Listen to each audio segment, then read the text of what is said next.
Ever feel like you're running on empty? The kids are screaming, you're spacing out, and the thought of a solo vacation sounds like heaven. You're not alone. Hi, ladies. Welcome back. This is episode 4 of Not Just Moms, where we dive a little deeper into who we are beyond mom and to figure out who we want to be. I'm your host, Stephanie No, life and mindset coach and fellow mom. So many moms pour everything they have into their families, often forgetting the most important person, themselves.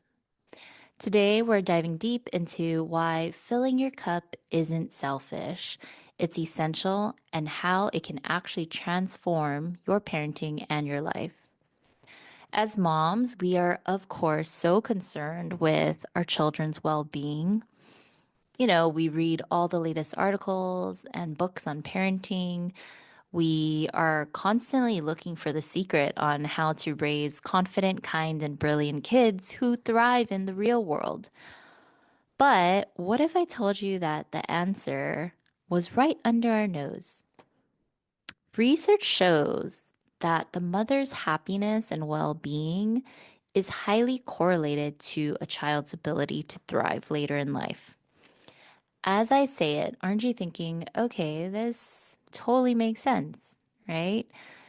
If we are a big part of the equation in helping our child thrive, then shouldn't we be leaning into this? We are so devoted to feeding them all the healthy things, taking them to all their extracurricular activities. But what about us? Most of us will tell ourselves, I'm fine. I have enough things to keep me busy. I don't need one more thing. Does this sound like something you would say? If so, I want you to stop and ask yourself this question. When you reach the end of your life, what is it that you want your kids to remember you by? Really take a second to pause this podcast and reflect on this. Your answer can be a great indicator as to what you want to pursue for yourself.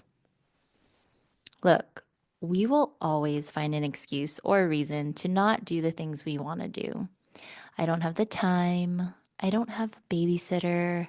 I can't. I don't know how. I feel guilty because I have such limited time and I'm not spending that time with my kids. Let me tell you that my life has completely shifted and transformed from one baby to having my third. I really attribute the change to me transforming my mindset over the years. With my first, I felt like I had to do everything for my daughter. And I think because when we first had her, we didn't live around family, that I just became accustomed to doing everything by myself. I became so used to doing everything myself that ultimately it's as if I trapped myself in a cage that I created. I don't think anyone ever watched my daughter until she was 2, and that was only for a few hours. I got so caught up in thinking that I can't be away from her, as if that were a true statement. But with everything in life, you don't know until you know. So with my first, I was so hard on myself. I could never leave her. I didn't want to leave her. Then my second came along, and you suddenly realize, okay, like things are changing. But hey, look, my first child is still okay. She's thriving. So then I started to loosen the reins a little. I started to realize how important it was for myself and my husband to take some time to ourselves. When you're away from your kids, it's as if you rediscover who you used to be. You talk about different things, you reconnect and take interest in what the other person's talking about versus constantly worrying about what the kids are doing. When my third baby came along, I was really worried about this concept of being outnumbered, right? That's what you always hear about. However, by this point in time, I had already invested in coaching for myself and I had already been working on my mindset and wellness. I had grown the self awareness to better understand what's in my control and to do my very best to release what was out of my control.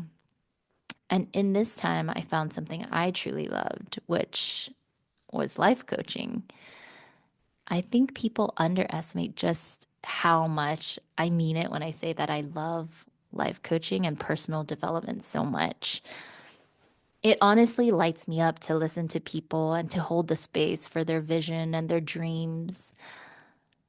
I love what I do so much that my aura ring shows during the hours that I'm coaching my clients, my stress levels are non existent.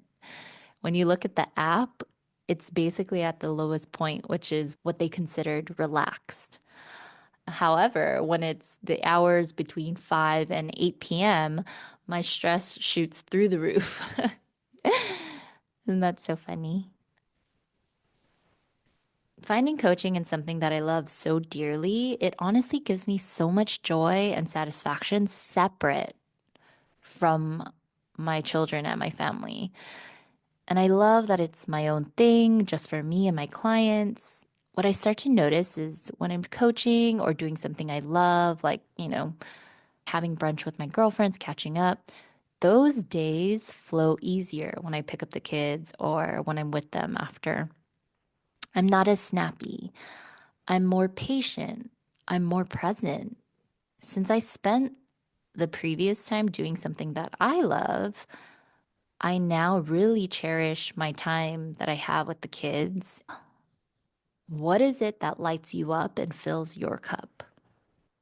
Is it taking a dance class, learning a new language, volunteering, starting a small business, or exploring your creative side? We cannot pour from an empty cup. If we are so run down and exhausted all the time, it's hard to keep showing up as our best selves for those around us. This is true for all aspects of our lives: family, work, friends, community. Even though it might feel really counterintuitive to pick up a hobby or make some time for yourself, it's actually going to have a greater impact than you realize. By making time for something that you love to do, it can help give you a break and reduce your stress and burnout. Not only that, but you're modeling the behavior that you hope to instill in your children. Growing up with a stay at home mom who hustled all her side hustles at night while we slept, I realized that I took a lot of those lessons with me, some good and some bad. As a lot of immigrant mothers, she gave everything to her kids: her time, her love, her energy. She really didn't do anything for herself, ever. While I'm so grateful and appreciative, it is a certain amount of pressure in many ways. I find myself feeling like I should do more because that's how I was raised.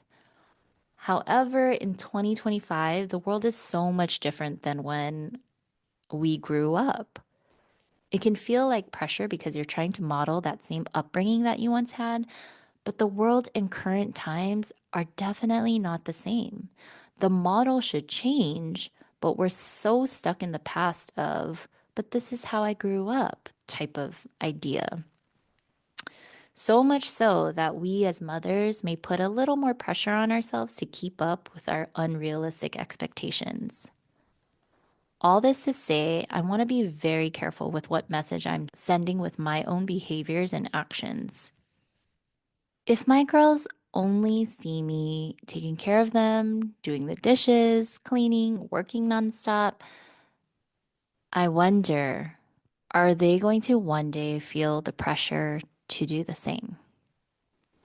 When I make the time to pick up a hobby or build my coaching business or have lunch with my friends, it shows my daughters that their needs and well being are also very important and valid.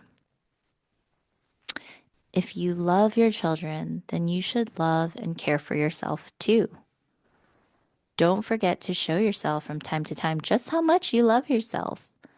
Take yourself out for a dinner and a movie, start exploring your creative side, and take that art class you've been wanting to. By you filling your cup and finding the thing that lights you up, your love and energy will pour over into those around you naturally. So remember, it's not selfish to make time for yourself. It's actually quite the opposite. It's the most generous and loving thing you can do. It's for the good of everyone. So, what's one small step today that you can take to fill your cup? Share it with me. Connect with me on Instagram, Facebook, or YouTube at Steph No Coaching. If this episode resonated with you, share it with a girlfriend who could use a gentle reminder to engage in some self care and self love. Let's create a community of ambitious women who prioritize their well being and happen to be moms. And remember, you're not just a mom, you're a whole person. You deserve joy, energy, and a life you love. Thanks for listening, and I'll see you guys next week. Bye.